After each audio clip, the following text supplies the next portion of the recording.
The Zithran High Council had made their calculations with cold precision. Humanity's colony on Kepler-4 for 2b represented a tactical vulnerability, soft target far from Earth's protective fleet.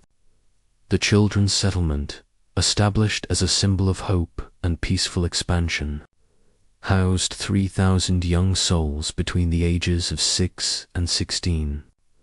Along with their teachers and caretakers, the orbital bombardment lasted 17 minutes.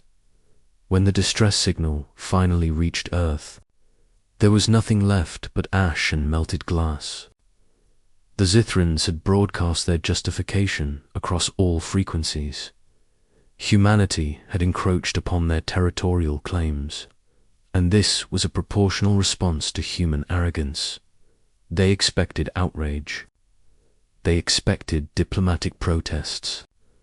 They expected humanity to recognize the futility of war against a species that had mastered interstellar travel millennia before humans discovered fire.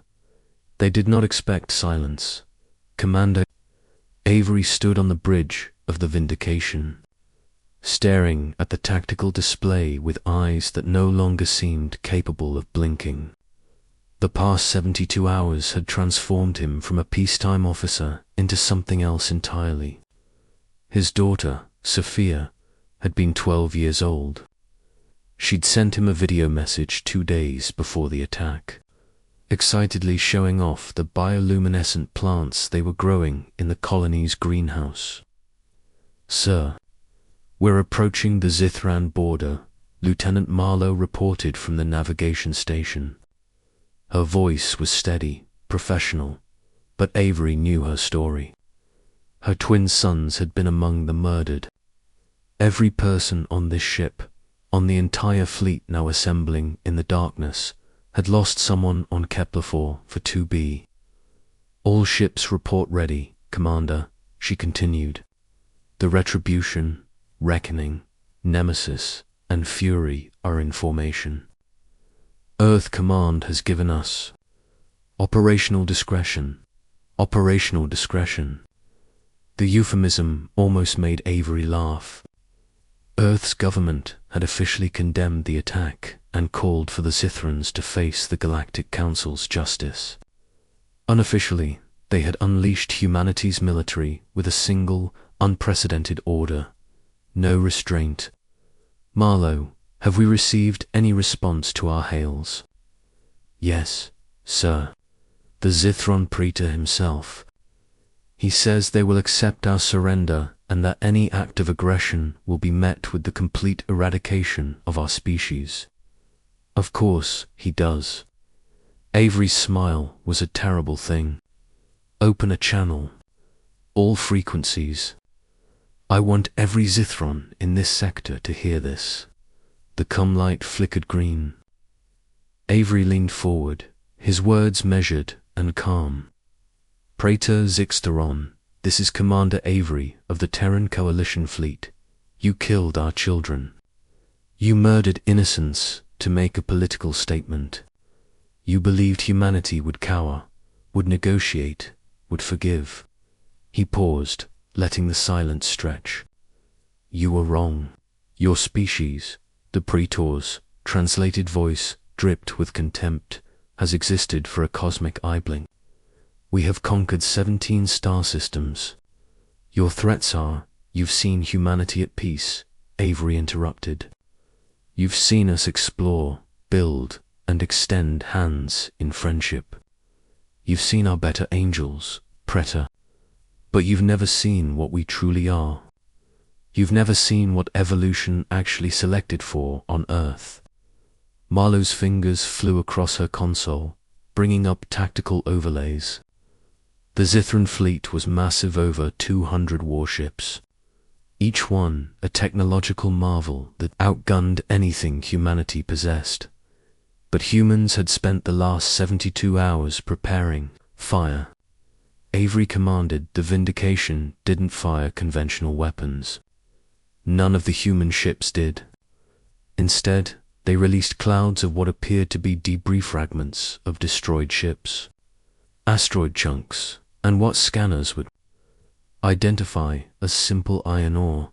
The Zithrans laughed at the primitive attack until the debris began to move.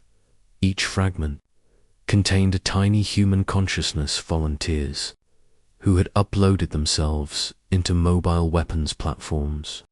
Grief-stricken parents, siblings, friends of the murdered children. They had given up their physical forms for one purpose: vengeance. They were too small to target effectively, too numerous to stop, and they were piloted by people who no longer cared if they survived. The Zithran shields, designed to stop energy weapons and massive kinetic strikes, were useless against millions of human-guided fragments that simply wanted to kill. They swarmed like locusts, burrowing into hull plating, severing power conduits, and detonating inside ship after ship. Praetor Avery spoke again as the Zithron flagship began to list. We had rules, laws of war, concepts like proportional response and civilian immunity. These were the chains we put on ourselves because we knew what we were capable of. You broke those chains. Marlowe watched the tactical display, her expression carved from stone as Zithron ships began to explode in sequence. Sir, they're attempting to retreat. Negative. No survivors. Avery's voice was ice. You wanted to see humanity's darker side, Praetor. This is what apex predators look like when you threaten their young. The battle, if it could be called, that lasted 43 minutes. Of the 217 Zithron vessels, none escaped. The human fleet hadn't fired a single conventional shot. As the last enemy ship's fusion core detonated in a brilliant flash, Marlowe finally spoke. Commander, Earth Command is requesting immediate communication. Tell them it's done. Tell them. Avery's voice finally cracked. Tell them the children have been avenged. Sir, we're receiving thousands of transmissions from other species. They're asking what happened here. Some are frightened of us. Avery looked at the debris field, at the graveyard they'd created, and felt nothing but hollow emptiness. Good, let them be frightened. Let every species know that humanity has two faces. They can deal with the one that builds and explores and seeks peace. His eyes were distant, haunted, or they can meet the one that wages total war. Their choice. Marlowe transmitted the message across all channels. Humanity would accept the Galactic Council's apology, would resume diplomatic relations, would continue to be peaceful neighbors, but the children of Kepler-4 for 2b would never be forgotten. And the price for their murder had been paid in full. The darker side of humanity had been revealed, and the galaxy would never look at humans the same way again.